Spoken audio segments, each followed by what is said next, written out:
Hello and welcome to Market Domination. I'm Josh Lipton, live from our NYC headquarters. Stocks mostly shaking off tariff threats after Trump extends the deadline and keeps communication open with trading partners. He remains optimistic about tariff revenue rolling in August 1st.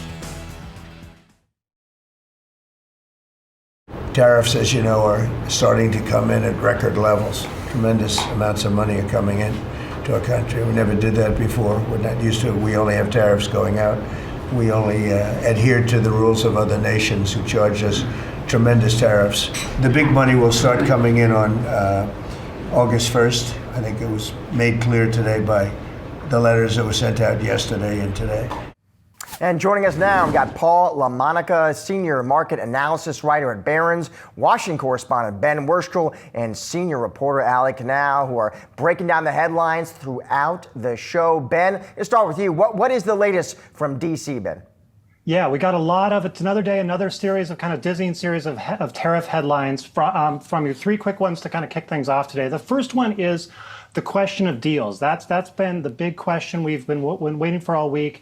India and the European Union are in focus, and Trump at that cabinet meeting from the clip you played suggested that things were going okay with Europe, but that they could be in line for a letter too, which would be a surprise to negotiators there who have been aiming for a deal there, which would lower rates and would be a more market-friendly response. It kind of goes to this overall point of how this new deadline, which Trump referenced there of August 1st for tariffs to actually begin, is shifting the sort of the overall deadlines here for tariffs later in the month. So we still may see deals this week, but the overall deadline is shifting. And a couple other quick ones is news on sector tariffs. This is a whole nother track of Trump's tariff agenda that wasn't supposed to be in new focus this week. But we have news, which is a 50% tariff on copper. Trump announced that as well at the cabinet meeting. He talked about how an ongoing investigation of copper is ending, and then there's going to be a 50% tariff. This would join the 50% tariffs already in place on steel and aluminum. He also referenced pharmaceutical tariffs, which are scheduled to come soon. We don't have details there, but he did reference a possibility of a 200% tariff. That would be after a long lead-in period of 18 months, but that's a pretty eye-popping number for pharmaceutical companies. And then the third is another headline that would be a big story on any other day, which is new tensions with China. China offered a new warning. Trump shot back about a new 10% tariff that would be on top of there. As you noted, markets are mixed, so people are trying to digest this, but a lot of insight into Trump's tariff agenda, at least for right now. All right, a lot of headlines there. And Ben, sticking with comments from President Trump today, he did once again call for the Fed Chair Powell to step down. He should resign immediately. We should get somebody in there that's going to lower interest rates. Do you want congressional Why don't Republicans you call for his resignation? Do you want congressional Republicans to investigate and pursue Okay and with punish? me. I think he's terrible. I think, look, we're paying, I call him too late. T-O-O, too late. Like Too Tall Jones for the Dallas Cowboys, right? Too late. So, Ben, listen, I think Trump has made his views on Jay Powell fairly clear at this point, but what do you make of those comments? Yeah, for sure. We as you mentioned, we've heard Trump criticize Jay Powell more times than we can count at this point, and this is about the second time at least he's called for him to resign. The issue here is some comments Powell made at a congressional hearing about renovations at the Fed that some lawmakers are claiming he overstated. And the little bits of news we got from Trump today on this was that he is open to an investigation of Powell by Congress. This was kind of at the prompting of the reporter. There was another moment that I think was notable where Trump was sort of doing his overall message on Powell lowering rates, which is his clear overall issues. And he looked across the table and said, "I like you better." And of course, the Treasury Secretary, Scott Bessent, traditionally sits across the table. So it seemed to be a reference to the idea that Bessent could be a nominee still to replace Powell either this fall or next year. Paul, I want to bring you in here as well, get your thoughts. Trump speaking for a while today, Paul. I think we were nearly 2 hours there, making a lot of news, tariff news, his thoughts there on Jay Powell. Give us your take. Yeah, well, first off, sadly, no one's ever going to call me Paul Too Tall LaMonica. But I think that the president clearly is still banging this drum, wanting the Fed to cut rates now, and that's not going to happen. We know that at the July meeting, the Fed is very likely to stand pat. Maybe Powell tees up hints at a rate cut at the Jackson Hole speech he'll give in August, and then they'll cut rates in September. But I think right now, the market isn't really focused that much on whether or not interest rates are too high. They're concerned about tariffs. And I think that's why we've had a little bit of a pullback. There was that hope that after the post-Liberation Day sell-off and the walking back of a lot of tariffs, everyone started talking about the taco trade. I think we all know what that acronym stands for by now, but maybe Trump feels emboldened and doesn't want to be showing that he might in fact be the proverbial chicken when it comes to trade talks and tariffs, and he's talking tough again, and I don't think Wall Street is particularly keen on that right now. And Ali, over to you in terms of how the street is reacting. What are we seeing in the markets? Well, if we take a look on a sector basis, Ben was just talking about those 50% copper tariffs. Now, we don't know exactly when that's going to be implemented, but you can see this spike that we saw in copper futures. We're up well over 10%. We still are hovering around those 10% gains, although we are well off some of the highs that we saw earlier. And this, of course, will join those steel and aluminum tariffs. Ben also talked about the pharmaceutical possibility that we could see tariffs there. Now, we have pharma stocks in the green, but you'll see Pfizer, for example. We saw a bit of a dip here when Trump made those announcements. We have recovered somewhat. We are still up over 1%. Same with a company like Amgen. You'll see a very similar trajectory where we saw shares dip a little bit and then recover. So perhaps this taco trade at work. Trump always chickens out. But if we go back to the general markets, you're going to see a mixed picture. The Dow is leading the declines there, down about 0.3%. We have the NASDAQ and the S&P essentially flat. So the focus here is on those trade and tariff headlines. And I also think heading into the summer, we're going to see a bigger emphasis placed on earnings. There is a low bar for these earnings. So if companies can beat, if they can raise, if they can establish some firm guidance here, I think that's going to be a catalyst for stocks. And then over the past day or two, we've saw some analysts come out and raise their respective price targets for the S&P 500. Goldman Sachs is pointing to 6,600 by year end. Bank of America is more conservative at 6,300. And if we take a look at where the S&P 500 is currently trading, there's not that much upside there for that 6,300 call. So perhaps we'll see how these trade developments shake out. But I do think we are poised for some volatility this summer, especially with Jackson Hole in August, always seeming to rile markets up a bit, Josh. All right, Ali, Ben, thank you both so much. For more on the latest market moves, let's welcome in now Michael Caneritz, Piper Sandler Chief Investment Strategist. Michael, it is great to see you, sir, as always. Let's start off maybe bigger picture, Michael. You know, you look at this market, big move off that April low. Impressive, the mood and the speed of it, Michael. Where do you stand on this market here? When you're talking to clients, are you telling them, listen, we're going to move still higher?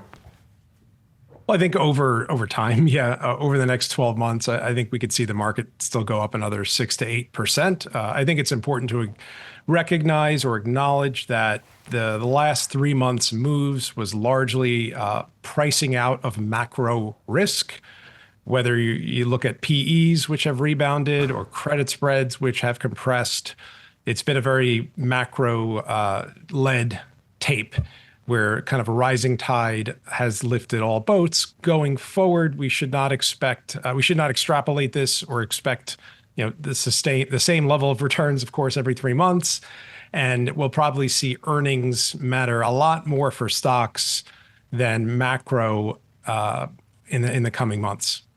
What about the Trump tariffs, Michael? We were just talking about that. Trump speaking for a while today, I think nearly 2 hours, making more news on tariffs. We had some market pros and strategists on the show this week, Michael, and they looked at those headlines, and honestly, they kind of said, you know what, you got to take a deep breath. I mean, literally take a deep breath and just realize that, in their words, it's just a Trump tactic. It's a Trump negotiating strategy. Do you agree with that, Michael, or is that maybe too complacent? Well, I think you have to somewhat agree with that because that's been the recent pattern. I don't think we're going back anywhere near levels we saw earlier this year. The market's already been shocked by tariffs. I'm not surprised we're obviously still debating it because it's still very much a real issue. I just think it's more of a risk to the downside for specific companies or specific industries rather than systemically a downside risk to the economy or markets. And Paul, I'll bring you in here as well. Is that how you're kind of seeing it? Yeah, I think that right now there are definite concerns about how rapid this rebound has been from those post-Liberation Day lows. I mean, valuations you blinked and you missed when stocks were maybe not cheap, but a little bit more attractive. Now multiples have crept back up to the 22, 23 times S&P 500 earnings estimates for this year. Maybe not overly frothy, but definitely still more risk, I think, to the downside. And as Ali alluded to, earnings are going to be coming up very soon. A lot of the big banks reporting next week. I think investors really want to hear what those companies, what the Jamie Dimons of the world have to say about the backdrop right now, whether they're still nervous, if they think that consumer spending is going to hold up, will business spending be resilient also? And if so, what is that going to mean for corporate profit growth? And Michael, following on Paul's comments about earnings, I'm just curious, listen, Q2 earnings on deck. What are you listening for, Michael? And is it possible this is a positive catalyst for the market? Yeah, it could be. There's still going to be a lot of uncertainty. I mean, everyone from investors to the Fed to companies are going to continue to have to react to the tariff policy changes. There's not a great amount of conviction in the economic outlook, partially because of that, and I think partially because there's some parts of the economy and some companies that are not doing well, and on the other side, there's definitely some positive and strong parts of the economy and in companies. So it really becomes again an idiosyncratic stock pickers market, I think, from here. Assuming that we don't see any interest rate shock, we don't see unemployment go up. If you look at unemployment, it's been more or less sideways for the last year, and we don't see aggressively higher tariffs, broadly speaking, which I don't think we're going to see. What about, Michael, the bond market? Relatively calm. I'm looking at your benchmark 10-year at 4.4. Where do you see that headed near to intermediate term? Yeah. Well, I think realized bond volatility has just collapsed. And we've been stuck in this really narrow range. And it seems like every few weeks, investors are either worried about growth slowing or inflation picking up, depending on where yields are. So I more or less think interest rates are going to be stuck or are stuck in a range here. If I had to pick, I would say I'm a little more biased to the downside, but I don't think we're going to see rates sharply move higher and be a risk to the equity market. I don't think the economy is going to sharply decline or rise or see unemployment rise. That's going to bring rates materially lower. So I think we're kind of stuck here in this range for quite some time. And final question, Michael. You did hear Trump today going after Jay Powell again, right? He's saying again, emphasizing they're wrong. They should be cutting. Is Trump right? Is he right? Well, you can't talk about how great the economy is and at the same time talk about cutting rates dramatically. I think importantly for investors, Powell has been very, consistent and clear.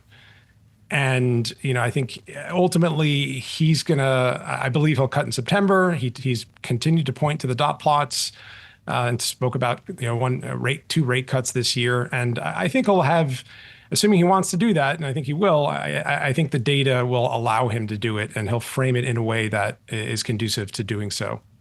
Michael, always great to have you on the show. Thank you for your time. Okay, thanks. We are just getting started here on Market Domination. Coming up, Tesla bulls demanding action to refocus Elon Musk's attention on the EV company. We're going to discuss the path ahead for Tesla on the other side. Plus, Boeing reporting its highest quarterly delivery since 2023.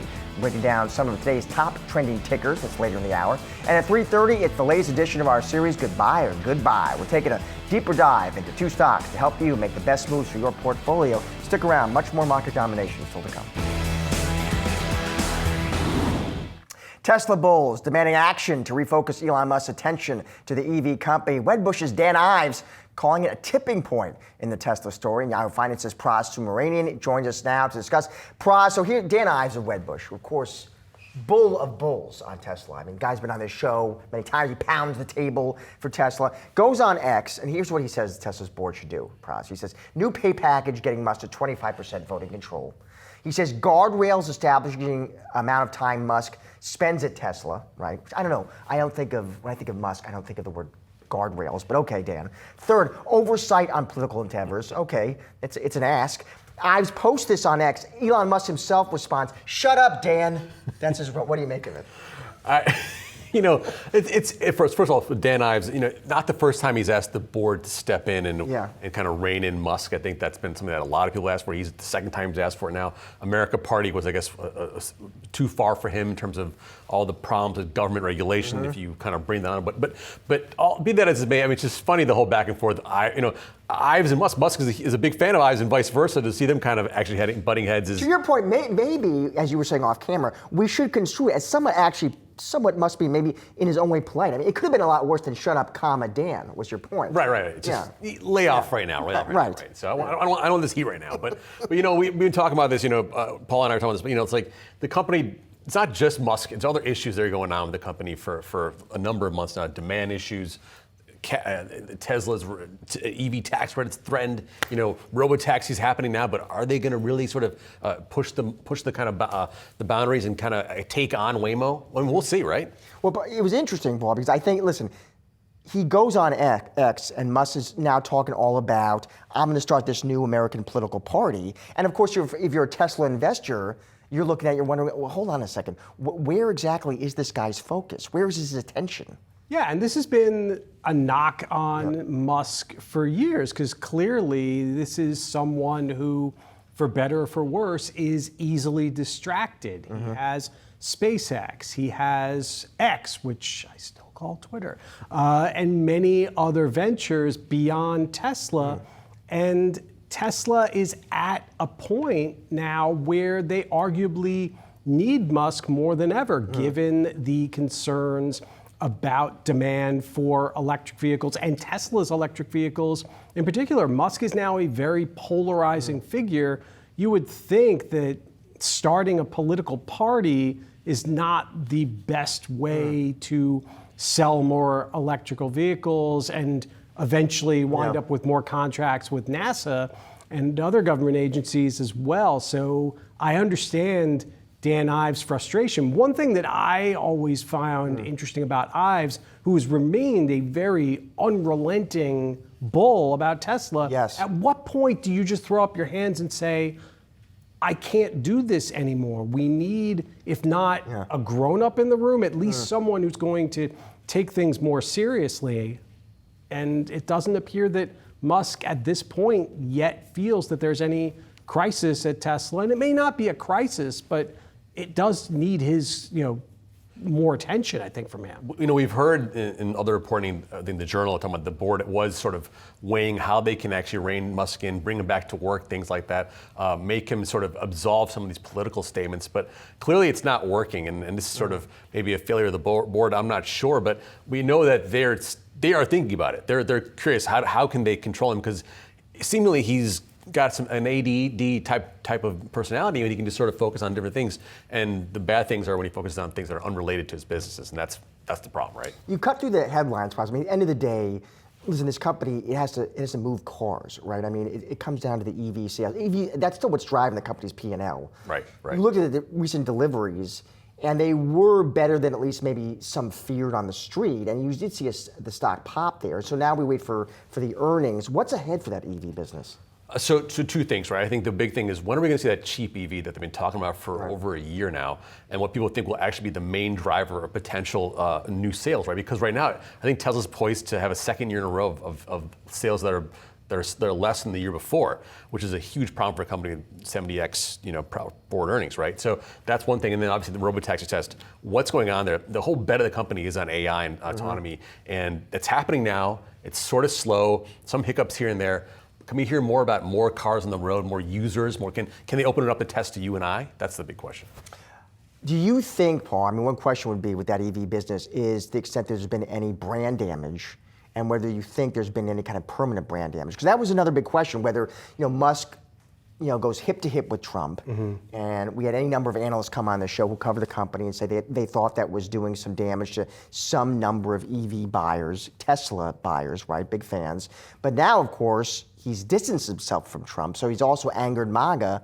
Where is the brand here? Yeah, I think it's very difficult, and it just shows the miscalculation, I think, on the part of Trump to get overly political in the first place. There's a reason why it isn't great for our business as journalists to have many CEOs come on and be very boring and cut and dry and not share any sort of views beyond what the latest quarter's earnings look like. Give Musk credit for not being one of those CEOs. Right. But this was a company that, remember, it used to be that like Tesla drivers, it was the liberal elite on the coast. The Larry Davids of the world were the ones driving Teslas. Then it became something that maybe wasn't the MAGA car of choice, but Musk became a MAGA person and he fully embraced it for, maybe a little bit longer than Scaramucci did, but not much. And now here we are. He's probably alienating the MAGA fans because now he's very vocally anti-Trump. You just have to not talk politics if you're a smart CEO, unless you want to be one day. And by the way, he can't run for president unless you change the Constitution. That's correct. The next guy we have to get on the show is Larry David. That's what Paul is thinking. How does he feel about it? Exactly. Perfect. Faraz, thank you, my friend.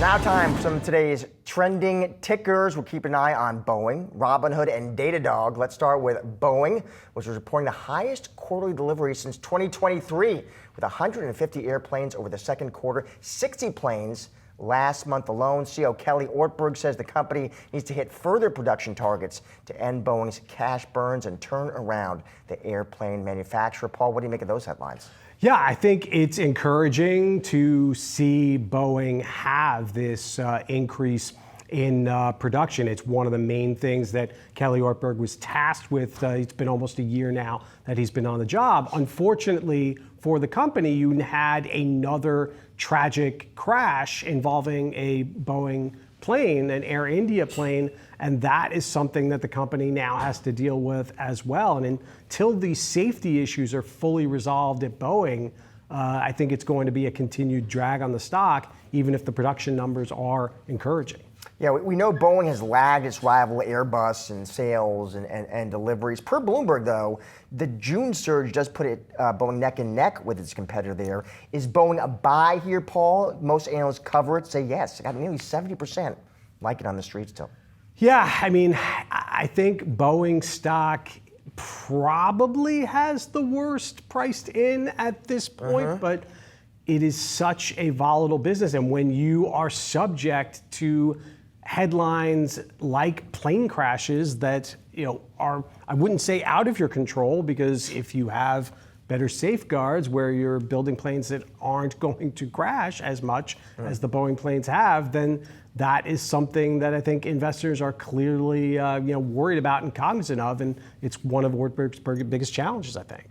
All right, moving on. Let's check Robinhood as well, because that's in the news. The Bank of Lithuania announced it is awaiting clarifications surrounding the financial service company's tokenized stocks of OpenAI and SpaceX, two companies not listed on the stock exchange, of course. CEO Vlad Tenev, and speaking to CNBC, said the stock tokens are not equity in the company, but are, quote, enabled by Robinhood's ownership stake in a special purpose vehicle. The new Robinhood tokenized stocks allow investors to expose themselves to U.S. stocks, which include private companies. And Tenev says that the construction of the tokens will withstand regulatory scrutiny. This was an interesting one. So basically, Vlad saying the company is in talks with regulators over its offerings of these tokenized equities in Europe, Paul. Tenev telling media they have some questions. He says he's referring to the Bank of Lithuania, which oversees Robinhood's activities in the EU, says they want to make sure that everything is proper. We are confident, he says.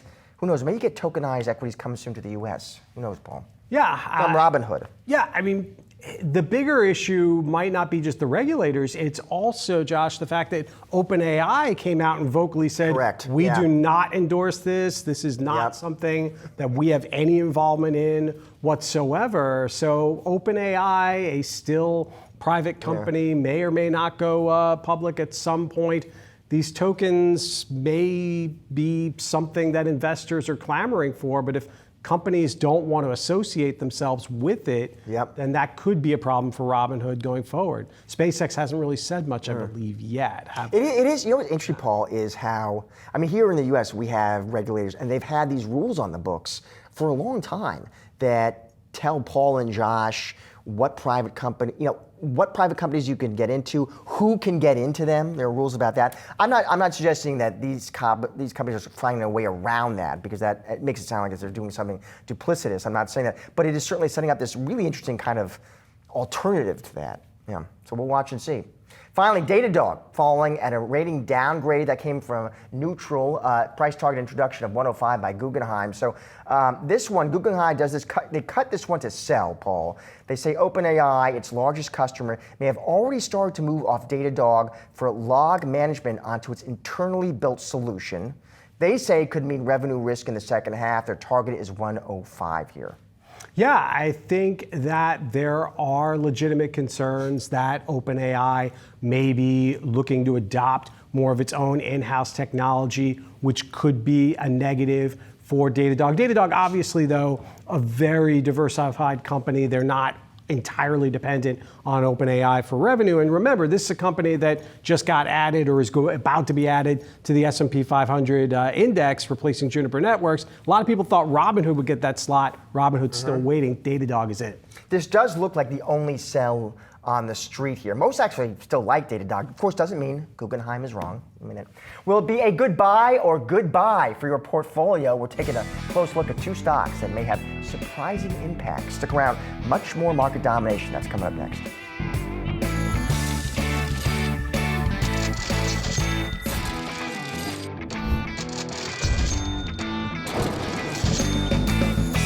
Welcome to Goodbye or Goodbye. Our goal here, helping you cut through the noise to navigate the best moves for your money. I'm here with Hennessy Energy Transition Fund Portfolio Manager. That would be Ben Cook. Ben, welcome to the show. Let's get you going here with your buy, but we're going to start there. Now, this is named Expand Energy. It's up about 7% this year, Ben. I will say most of the analysts on the street, Ben, about 90% who cover this name, they tell their clients it's a buy. You get actually zero sells, so you're in good company. Let's run through the list of reasons, Ben, you say it is a smart place to commit capital. The first reason, geographically advantaged. Walk us through what you mean by that. Yeah, thanks for having me, Josh. You know, we believe that Expand Energy has an advantaged set of assets located primarily in Northwest Louisiana. That's in close proximity to where we see much of the growth in LNG export capacity over the next several years. They'll benefit from higher production as well as better pricing because of that asset footprint. All right, and second reason, benefiting from lower leverage. Yeah, Expand was formed last year with the merger between Chesapeake Energy and Southwestern Energy, and since that time, they've done a good job at reducing their leverage. They're now embarking on a production growth phase where they're able to, because of that lower leverage, spend more money, and that's going to benefit them longer term. Final reason you say this one's a buy, Ben, significant free cash generation. Yeah, the company's articulated a cash return profile to investors that's extremely attractive to us. They pay a base dividend, they're going to be paying down debt, and they're going to be paying a variable dividend and repurchasing shares as well. So now you made a good case, Ben, but before folks all pile in, right, we want to remind people, what are some downside risks you think they need to consider? Yeah, we see some significant tailwinds to natural gas demand growth over the next several years. If there's any kind of change to that picture, that could pose a risk to Expand Energy. Part of that would be a change to the LNG export outlook here from the United States, or any kind of deviation from the strong trend we're seeing from AI power demand for natural gas. All right, so that's your buy. Let's move on to a name you would avoid, Ben. That would be Occidental Petroleum. This one is down about 10% year to date. It's still one to avoid. Go through the reasons there. One, crude oil production waiting challenge. Yeah, as the market might well knows, this is a company that's grown through merger and has grown its oil production by the acquisition of Anadarko Petroleum in 2019, and again, Crown Rock last year. Company's weighting towards oil production is roughly 52%, which is higher than its peers, and we think that could create some headwinds given the headwinds to oil prices here over the next 6 months. Second reason, significant leverage weighting. Yeah, as I mentioned, you know, the acquisitions that the company has undertaken over the last several years has resulted in above average leverage, and as a result, they're required to, really the market wants to see them pay down that debt before they start returning significant cash levels to investors. And third and final reason you say this one to avoid, Berkshire Hathaway's large stake. Yeah, the name Berkshire Hathaway is generally associated with a bullish outlook on a stock. Berkshire owns roughly 28% of the common shares, and they own a significant preferential issue as well. Obviously, a succession issue at Berkshire Hathaway, Greg Abel coming in from for Warren Buffett's seat. Any kind of communication that would suggest less interest in the equity, we think would be create an overhang on Occidental stock. All right, now before you avoid it though, what would be the upside risk you got to think about? Yeah, great question. Obviously, any move that would support a higher move to the crude oil price would be beneficial for Occidental. So we will be watching for any kind of change in crude fundamentals over the next 6 months. All right, so there is a buy, expand energy, avoid Occidental Petroleum. Ben, great to see you. Thank you, sir. Thank you very much. All right, thank you for watching. Goodbye, goodbye. Stick around, much more market domination. That's right on the other side. Amazon's Prime Day deals will take front and center stage for most shoppers this week as it extends its signature shopping period to 4 days for the first time. But this year, as in recent years, it is not alone. Yahoo Finance's Brooke DePalma joins us now with more. Brooke.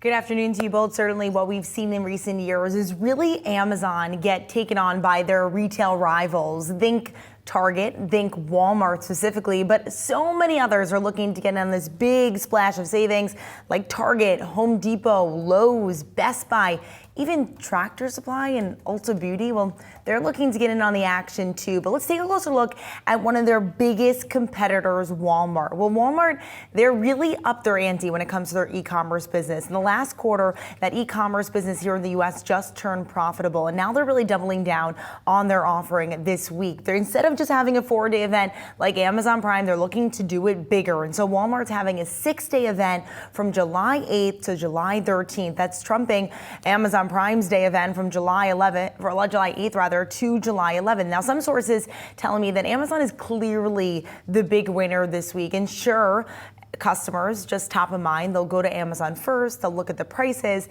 but then ultimately what they might be doing is going elsewhere in this environment where consumers are so conscientious about how much things cost. They really are conscious about where exactly they want to spend here. And so they'll go elsewhere. They'll go to that Walmart. They'll go to these other retailers. But this could be a prime opportunity for Walmart. That's what some analysts tell me. Specifically, what they really want to gain here is memberships. Walmart Deals Week, they're ultimately enticing those Walmart Plus customers, something that'll launch back in 2020, to sign up. They're saying, hey, through mid-July, we're going to offer 50% off, and that could be a big opportunity for Walmart. But when you really look at another business that Walmart's winning on, that's Walmart grocery business here. Of course, they've been touting that in recent earnings call, that they're gaining more high-income shoppers, and that Walmart Plus membership also tends to be higher income as well. But when you take a look at the numbers, guys, Walmart's e-commerce business is far, far lower than Amazon's business here when it comes to just how much money they're bringing in. If you take a look at last year right here, you can see that Walmart brought in around $121 billion when it comes to their e-commerce business. That's, of course, far lower than Amazon's e-commerce business, online stores. And also, when you think about just how much membership fees they bring in, Amazon also surpasses by a landslide how much Walmart Plus brings in when it comes to membership fees. And also, the top side here is that Walmart Plus subscription is far lower than Amazon Prime. Also, they're offering that half off right now. And so it could entice customers. That's ultimately what Walmart wants here. They want to take the eyes away from Amazon. Would there be certain categories, Brooke, where Walmart would think, okay, we have maybe some type of competitive advantage here? Would be, for example, would it be food sales? Yeah. Certainly. So 60% of Walmart's U.S. sales is grocery, and that's what ultimately Amazon has to worry about here. One analyst telling me that one of the biggest things that Amazon, or rather Walmart, has to look out for is if Amazon gets competitive on their grocery business. And what we've seen in recent months is really Amazon invest, look around, see exactly how they could really integrate and grow that Whole Foods acquisition that happened back in 2017, just a few years ago now, it seems like, with the pandemic. But really, they're trying to entice consumers here with that. So it's interesting, Paul. I was reading this note from Evercore's Mark Mahaney, who we both know. And Mark's one of those analysts, smart guy, been around a long time. And when Mark speaks, people tend to pay attention. And he was saying his own surveys, though, show, even as we talk about this competition, Mahaney was saying his surveys show that, listen, Amazon is still running point here. They are the clear leader, he says, in online retail, the clear leader in just price and selection and convenience. Yeah, I think that many curious shoppers are going to look around and maybe try and find bargains, but how many are there that aren't already Prime subscribers? And if you've got that Prime subscription, it's incredibly sticky, not the least of which you need to watch it to, you need it for watching Yankees games now on Wednesdays. It seems like everything now is tied to some sort of subscription. There is some subscription model, Prime Video, very, very sticky. And I think that consumers probably aren't as interested in having multiple e-commerce. I'd be curious if there are surveys about that. We all know that they've got Disney Plus, they've got Netflix, they've got Prime Video, but are you also going to be one of those people that has a Prime subscription for retail, for shopping, but then also a bundling. Walmart Plus? Right. Yeah. I don't know if there's that overlap necessarily. Yeah. And Walmart Plus is really the free pharmaceutical delivery right now. They have a Paramount Plus subscription within that $90 per year bundle. And so it's like this bundle where it's like, how much can I squeeze into this membership that really makes it worth paying that annual fee for? And when you think about it being a little less than Amazon, of course, they raised their prices over the recent years. It's like, what is going to get them there? Once again, that grocery business, the free grocery delivery, something that Amazon has struggled to really retain consumers with, that's something that could give Walmart an edge up here. Of course, they're way behind sale. I think there's only so low that Amazon is willing to cut prices at Whole Foods. That's clearly still a brand with a higher end sort of consumer. So they may have to concede defeat, and Walmart's going to win that one, I think. Do we know, Brooke, the Walmart Plus membership, do we have any kind of line of sight into what's the demo for that? Yeah, it typically skews middle to higher income. Think about someone who's paying $98 a year. Of course, now Walmart likes to entice consumers, and they offer certain incentives for, say, consumers or customers who are on SNAP benefits, also customers who maybe come in a certain income level. And so they'll offer, say, this deal throughout the year, but specifically now that 50% off. But of course, even at 50% off, that's still roughly, say, $40-ish per year. And so it's not necessarily cheap, but they're saying, hey, we're going to give you all these bundled in. That makes the price tag worth it.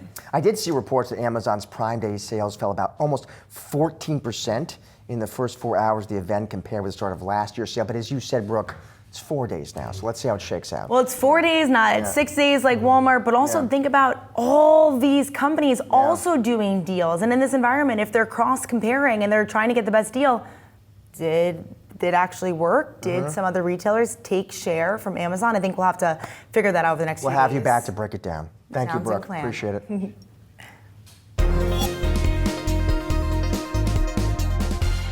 Now let's get to our call of the day here. HSBC coming out with a call on big banks downgrading Bank of America, JP Morgan, and Goldman Sachs. Joining us now is the author behind that very note. That would be Saul Martinez, head of U.S. Financial Research at HSBC. Saul, it's great to see you. So if you just look at a chart here, I'm just looking at the XLF, nice move off the April low. And I guess, Saul, when I was reading through that note, that was sort of the issue here in part. It sounds like you were telling your clients, Saul, listen, the fundamentals look healthy, but valuations may be a bit stretched. Yeah, I think I would agree with that. We're not adopting a more negative view of operating fundamentals. We still think that net interest income is on the right track. You are seeing some growth there. The regulatory environment has improved, and that it manifests itself in more buybacks. Credit seems okay, but the universal banks, so the money centers and Goldman and Morgan Stanley, they are up over 30% in the last 3 months. And really the negative or the more cautious stance on those stocks really do reflect valuations. They are trading the JPM, BAC, Citi, Wells, Goldman, Morgan Stanley. They're trading at hefty premiums to their own history. And they're no longer trading at sizable or historically elevated discounts to the S&P 500 anymore. So you've seen a very big move. By contrast, super regionals, which we still like, still are trading at more discounted multiples. But, I mentioned operating fundamentals being okay, but there are risks in any scenario, in any market environment. There are risks to the downside, and macro uncertainties are still elevated. And a slowing economy would mean rates moving lower by perhaps a greater than anticipated level. We have 3 cuts in our forecast. The forward curve is still close to 5. So the universal banks are more sensitive to net interest income. So in an environment where you slow down, there is some adverse impact, and that does not seem to be priced in very much. And then the third thing is that I would just mention in terms of being a little bit more cautious here is that, yes, the deregulation story is good.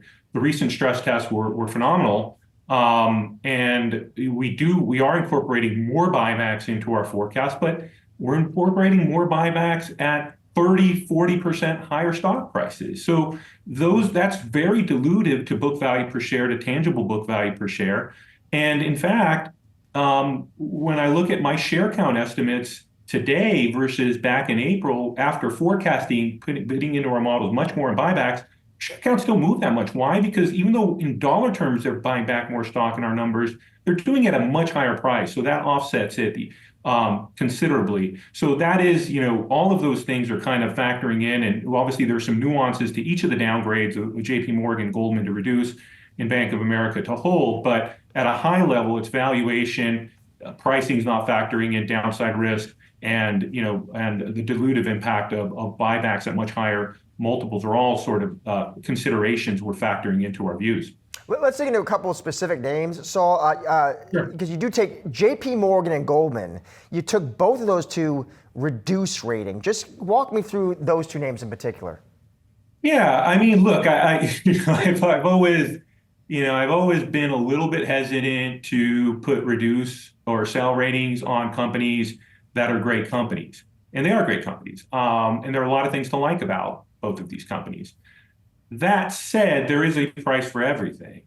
And in JP Morgan's case, I think the math just doesn't work at these valuations. The stock, so with banks, you look at price to tangible book value multiples and return on tangible common equity, higher ROTCE, higher price to tangible. JP Morgan is trading close to 3 times tangible. That is a very elevated multiple. So the problem is, part of the story is you're buying back a lot of stock, they have a lot of excess capital, but you're doing it at really high multiples, which is very dilutive to tangible book value per share. So we only forecast 1% to 2% tangible book value per share growth in 26 and 27. So if you take a step back and you say, okay, how can JP Morgan be a compounder? Can the stock appreciate 10+% annually? Well, what you're assuming is that price to tangible book value multiple will continue to rise. The only way you justify that is returns on tangible common equity continuing to rise from levels that are already high. So you go to 20+%, which is already above what they think sort of a through the cycle ROTCE is, and it just continually moves higher and higher to justify a continued appreciation. So the math is very, very difficult to work here. And our target price gives us about 12% downside. It's a similar case at Goldman. And, again, we feel like we're swimming against the tide with Goldman a little bit because the investment banking landscape is good. They've done a really good job of improving revenue quality.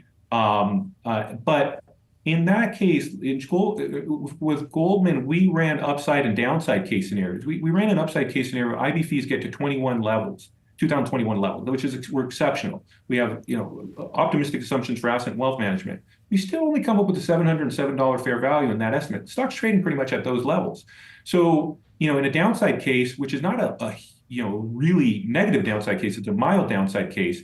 We get a $500 fair value. So that's about 30% downside. So the risk reward is very skewed here. We think good news is priced in, but again, if the market cools off, and IB activity doesn't really move forward, we don't get a super cycle in IB activity, I think there's more room for disappointment here than for upside. So that's what you don't like, Saul. Let's end here on what you do like, because I know you told your clients you do see opportunity in the regionals. How come, Saul, and what's a name or two you like there?